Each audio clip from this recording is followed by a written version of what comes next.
Today we are going to see how to use mathematical operations in Excel.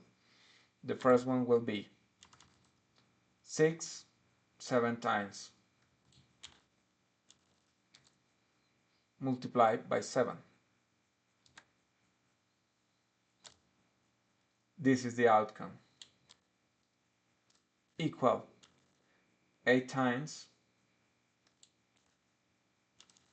8 multiplied by 9.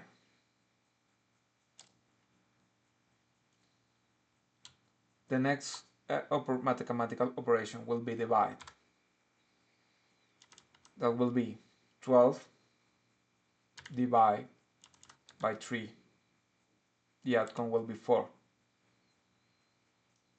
Again, 45 divided by 5. The outcome is 9. Now we are going to see how to add numbers.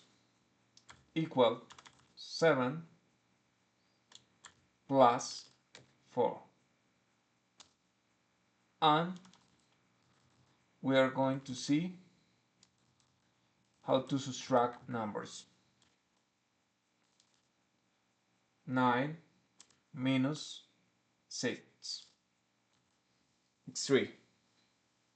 And this is how you use basic mathematical operations.